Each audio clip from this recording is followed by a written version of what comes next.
Welcome back to Plan Life Right. I'm Kevin Ross. I'm Matt Floyd. And Kevin, last week you told me the 90s was when athletes crossed into that CEO territory. Yeah, they did. And here's the proof. 1997-98 NBA season. Michael Jordan signs a one-year contract with the Chicago Bulls for $33 million. $33 million for 1 year. 1 year, no guarantee after that, just one season. Same year, the average American household income was about $37,000. Jordan made almost 1,000 times what the average family earned? Yeah, in 1 year from just basketball alone. That's not counting Nike, not counting Gatorade, not counting McDonald's, Wheaties, Hanes, or Chevrolet, just basketball. Here's the question I want you studying with. Was that the peak or was it just another floor? I'm Kevin Ross. And I'm Matt Floyd. This is Plan Life Right.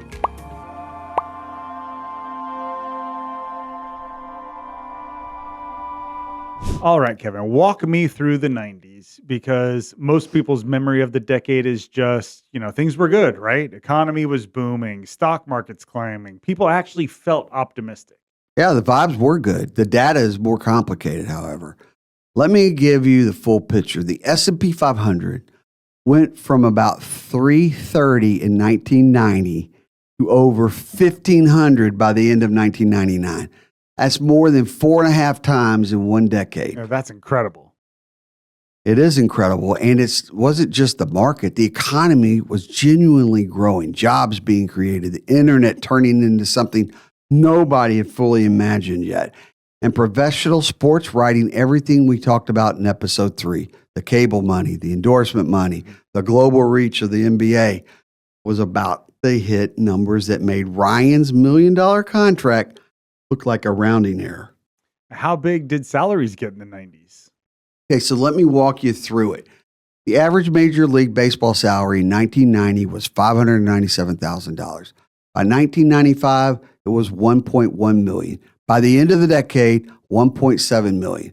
But the average doesn't tell the real story. The story is at the top. Yeah, Jordan.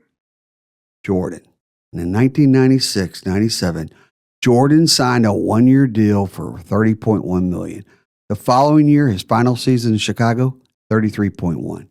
That held the record as the largest single season salary in NBA history for over 20 years. Man, 20 years. A number from 97 held that record until when?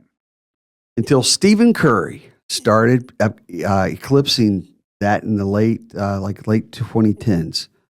But here's the comparison that really, I think, stops people cold. Yeah, hit me with it. In 1997, the year Jordan made $30 million, the average public school teacher made about $38,000 a year. The average firefighter, the average made $32,000. The average registered nurse made around $36,000. So Jordan made almost 1,000 times what a teacher, a firefighter, or a nurse made. Yeah, in just 1 year. From one sport in the country, for the most part, was okay with it. Well, why were people okay with it? Because the economy felt good. The market was up. People's 401ks were climbing. When your portfolio is growing 20% a year, it's hard to feel like you're losing. Even if you were. Even if you were. That's exactly right. Well, Kevin, last episode you teased that in the 90s, for the first time, athletes started making as much as Fortune 500 CEOs. Is that actually true?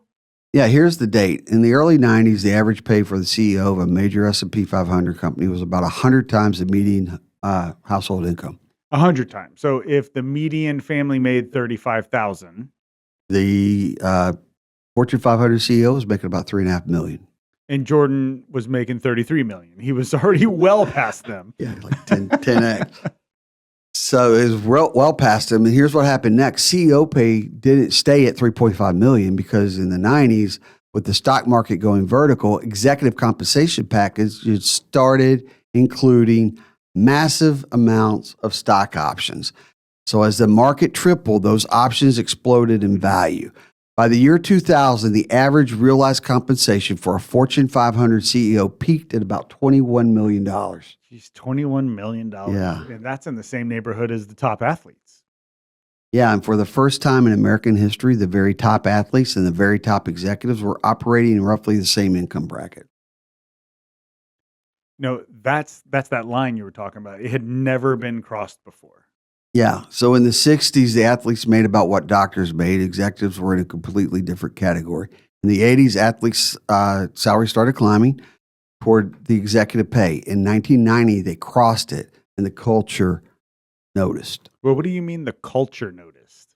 So think about it this way. In 1990, athletes weren't just athletes anymore. They were icons. Jordan wasn't just the best basketball player. He was Gatorade. He was McDonald's. Mm-hmm. He was the most recognized face on the planet, more recognized than the president of the United States.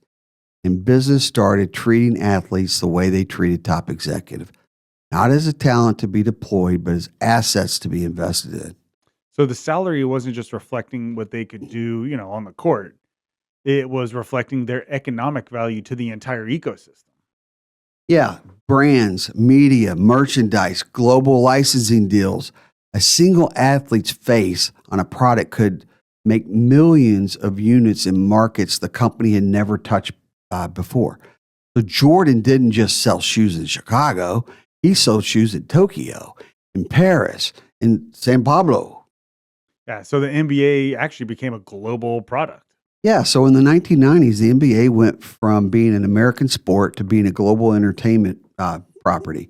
And every dollar of that global expansion flowed back through the athletes at the top. But not through the teachers and the firefighters. Yeah. No, not through the teachers or the firefighters. The median household income in the 90s was about $29,900. By 1990, it had grown to $40,700. That's real growth, but it's about 36% over the decade. But the market tripled. CEO pay went from $3.5 million to $21 million. Jordan went from a few million to $33 million. Yeah, the people at the top of the economy grew by multiples. The people in the middle grew by a third, and the cost of everything they needed, housing, healthcare, college, was beginning to move faster than that third. So the 90s prosperity wasn't equally distributed. Yeah, and it never is. And the gap between that opened in the 90s between the very top and everyone else. It's the same gap showing up today in retirement accounts across America. All right, Matt, I want to paint a picture for you.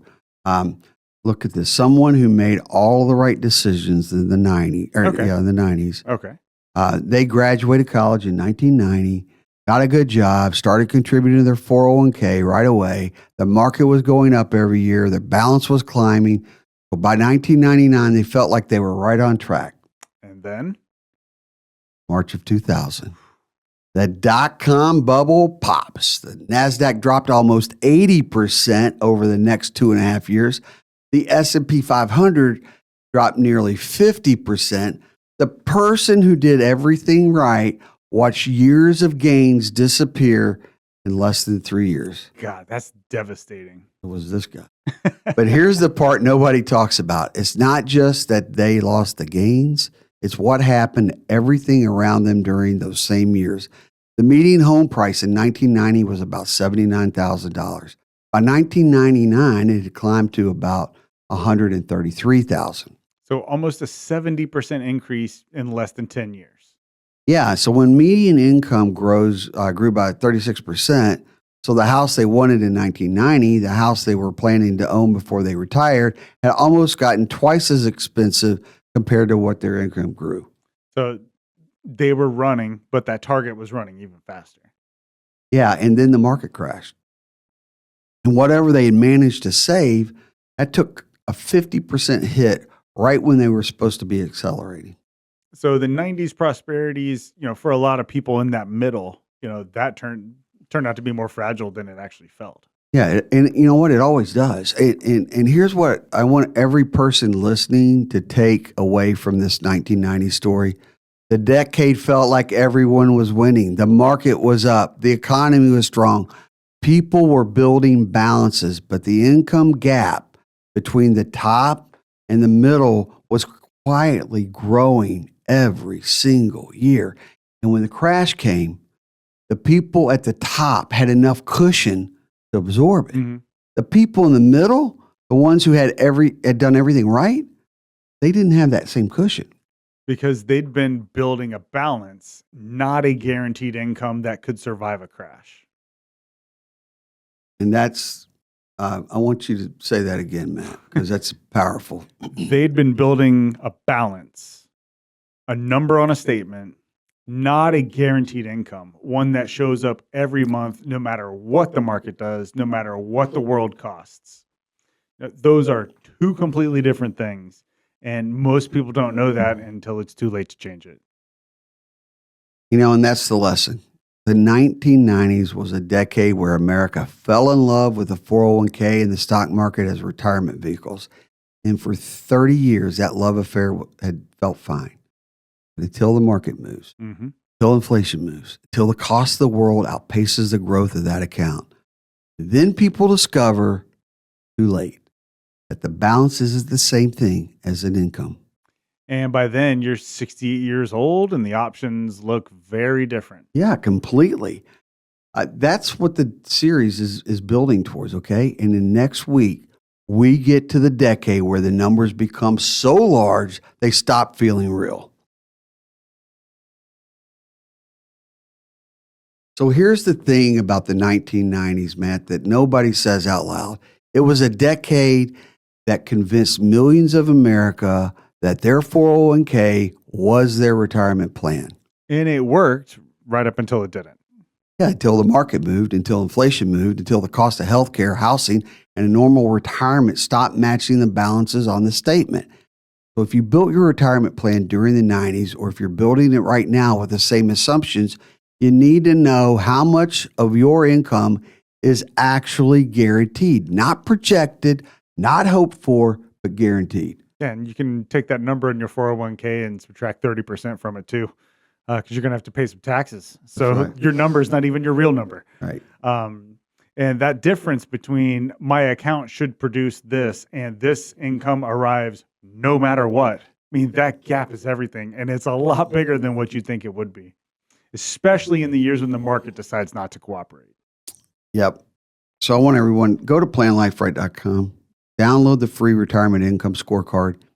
It's 8 questions. It shows you exactly where you stand, how much of your retirement is protected from the next market correction, the next inflationary spike, the next decade that doesn't go the way the last one did. And if you lived through 2000 or 2008, if you remember that sick feeling of watching years of work just disappear in months, sometimes days, this is how you make sure you never feel that way again. PlanLifeRight.com, free, no obligation, but it might be the most important 5 minutes you spend this week. Kevin, for advisors, the 90s planted, a belief system in their clients that's genuinely hard to shake. The market always comes back. Ride it out. Stay the course. And sometimes that's right, but it depends entirely on when you need the money. If you're 45, ride it out. You have time. If you're 63 and the market drops 40% in the year before you retire, write it out. It's not a retirement plan. It's a prayer. And the advisors who can show a client the difference between those two situations, those are the advisors who earn trust for the next 20, 30 years. That's the conversation that we build at advisorrescue.net. How to reframe the 90s belief system, how to show a client what guaranteed income actually means when the market moves, and how to position income protection, not as playing it safe, but playing it smart. Yeah, because the clients who lived through that 90s boom and the 2000s bust, both of them, they're in their late 50s and 60s now. And those are your clients. They have the scars. And they'll respond to an advisor who understands those scars, that has a plan that doesn't depend on markets being kind of exactly at the right moment. Come to advisorrescue.net, schedule your strategy call. Let's build that conversation together. Yeah, that's right. Advisorrescue.net. Be the advisor who actually plans for the crash instead of hoping it doesn't come. How often do we talk to advisors that that's their plan? Yeah, I know. Hope. That hope's not a plan. Hope It's is the last not a resort. All right, so next week, the 2000s, and the number that makes Jordan's 33 million look modest. I mean, how is that even possible? 2000, Alex Rodriguez signed a contract for $252 million. $252 million. Over 10 years, $25 million a year, in the country which had already been through Ryan's million, Jordan's 33 million, barely blinked. Because by then, the numbers had gotten so big that people just stopped reacting. And that is exactly what happens to inflation. The numbers get bigger and bigger, and eventually nobody blinks anymore until the day they try to retire on that number that they saved in the world they used to live in. Next week, the 2000s, the $100 million era, the number that should have stopped everyone cold, but didn't. Life happens fast. Make sure your income is ready for it. I'm Kevin Ross. And I'm Matt Floyd. This is Plan Life Right.